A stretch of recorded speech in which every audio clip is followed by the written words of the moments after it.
How's everybody doing today? It's good to talk to you from outside. I want to encourage everybody that miracles still happen. I'm sitting here, and y'all know, a lot of y'all know my story already. So you know that I am a miracle. I wanted to support the ministry of CPR from the outside. Just want y'all to know I'm thinking about y'all, and you never left my thoughts. I left a lot of good friends inside of there, and I want y'all to know that I'm thinking about y'all. I'm supporting y'all out here through my lifestyle. See, my lifestyle is going to open up the doors for others. I'll get into that a little later on, but God has opened up a lot of doors for me in a few amount of time. Today I'm here at Cram Ministries. Sister Juanita Grant, founder, we supported her through the RBO, and anybody that's in the RBO continue to support and to send those donations here, because she does a lot for the men and women that come out of prison. So we need people and ministries outside that's going to support us. So I just say to any RBO members, you can always make a proposal to send a donation here. I'm going to do the questionnaire that Greg sent me. This is a questionnaire basically asking me questions, and I'll respond accordingly to each one of the questions. Just to let y'all know what the questions say, I'll quote the questions and then I'll give my answer.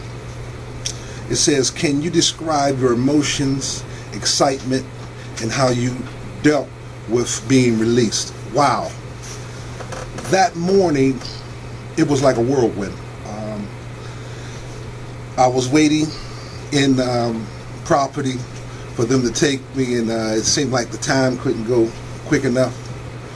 And then I got the opportunity to walk out those doors that I never walked out before.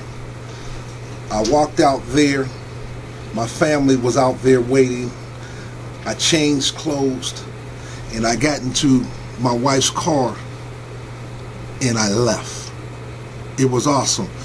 Riding from the prison was, she took the scenic route, and it sort of calmed me down because I was excited. I was just so excited. It was just like, you got to understand that it had been over 17 years, and I was so excited that I needed to just have that scenic route.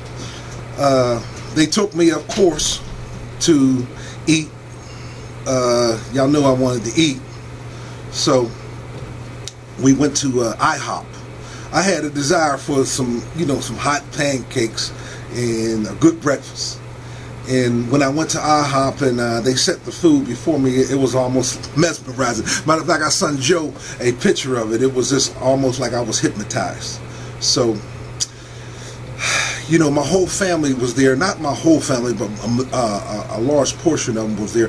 At least 6 or 7 of my nieces and nephews, my sister, two of my sisters, my wife, and we just enjoyed ourselves. We just fellowship, and it was an awesome experience. I thank God for just giving me that opportunity to be released from prison after all those years, and to see my family and just enjoy them. So the feelings were so deep.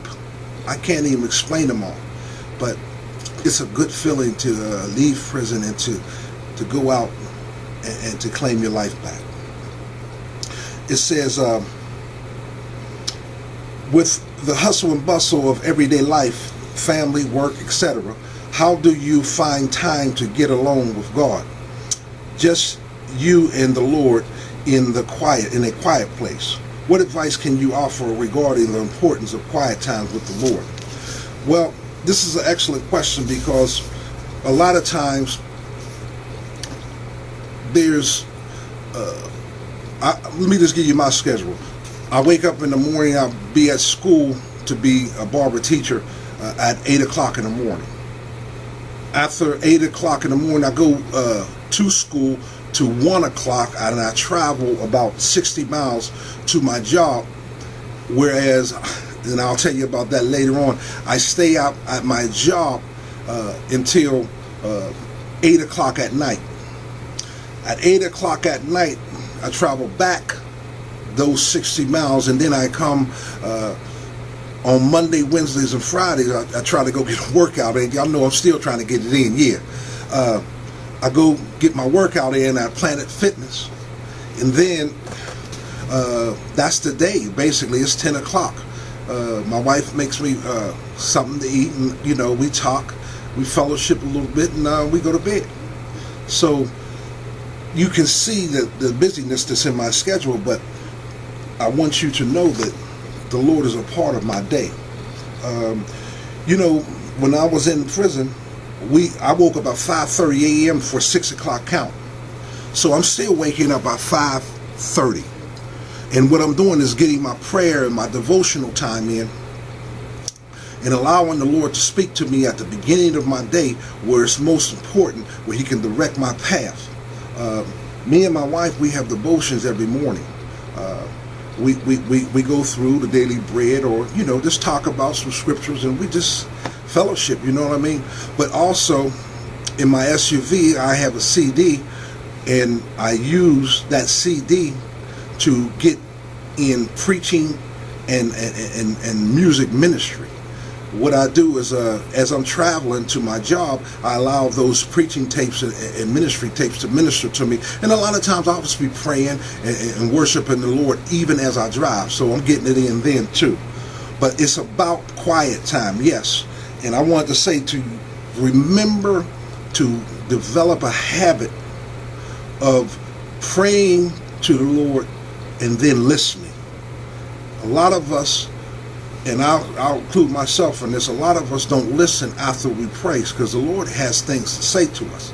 And I've disciplined myself, starting in there, to listen and say, Lord, what would you have me to do?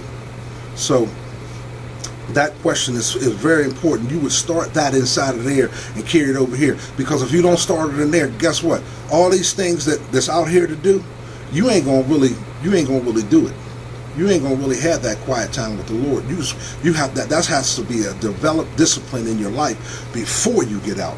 So just take time out, fellas. If it starts out with 15 minutes, take time out and get your quiet time in. It says, are you currently a member of a church, and are you involved in any form of ministry? If so, how long after your release did you get involved, became a member, and could you describe your experience? How do you manage your time in these areas of your life? Well, first of all, I am a member of my church. My church actually was coming to see me while I was incarcerated. The pastor, he would visit me actually years before I got out. So when I got out, it was a natural thing that I would transition into this ministry. It's a beautiful ministry, apostolic church, and we believe in the whole Bible, speaking in tongues, healing. We believe in everything, and it's a very Pentecostal type environment, and I'm getting fellowship in. The worship is great, and the ministry that He's allowed me to do is I basically deal with people who are coming out of drug addiction or anything like that, so that I can have an impact on their lives. So, you know what I mean? My ministry is basically doing what God delivered me from, and it's a good thing. It says in 5, how has your reunion with your family and friends been? Do you have believers in your family? If so, where are they? Are they aware of your walk with the Lord before your release? If there's a non-believer in your family, how do they receive you, and are you able to witness to them? What advice can you offer in that area? Well, my reunion with my family was awesome, and yes, they are believers.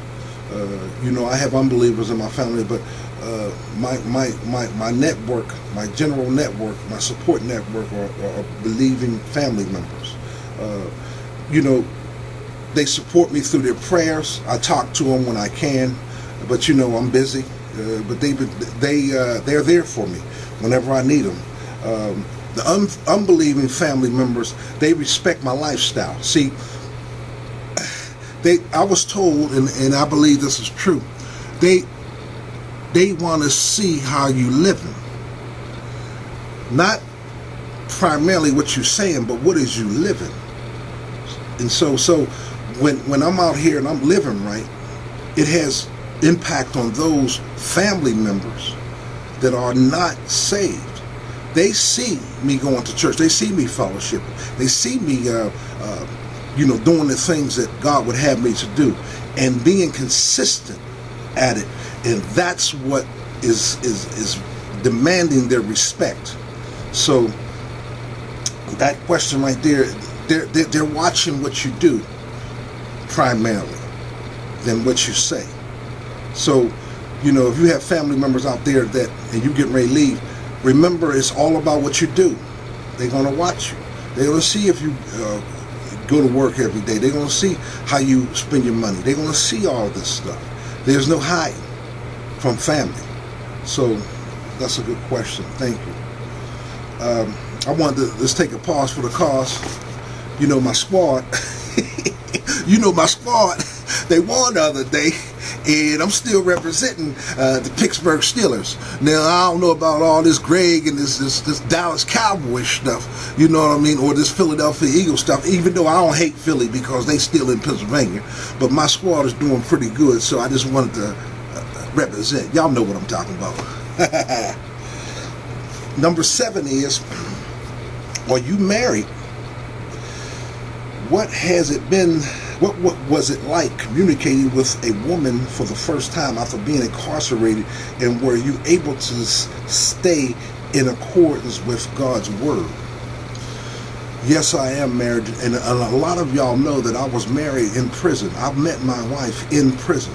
So it was a challenge to come home and to be with a woman that I had never been with. But guess what? God does all things. My wife had enough God in her, and I thank God for a godly woman. He that findeth for a wife findeth for a good thing. A godly wife, amen, findeth for a good thing.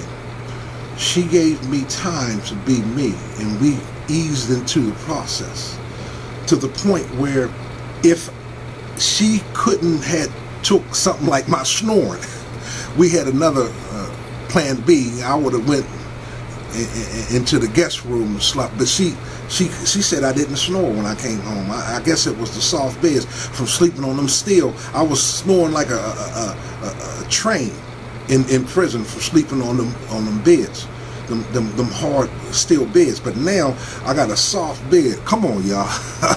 And I'm not even snoring. So, you know what I mean? God worked that out too, you know what I mean? But yes, it's beautiful to have a godly woman, and when I got out, take things slow. If you want into a relationship, or if you know the relationship already, just take things slow. We can't come home like, oh, the king is here, because they ain't going for that. They've been surviving all this time with ours. What makes us think, or me think, that I can come home and just lay down the law, so to speak? I'm a humble man of God, and I listen to my wife. My wife gives me good advice, and we are together. So yeah, it was.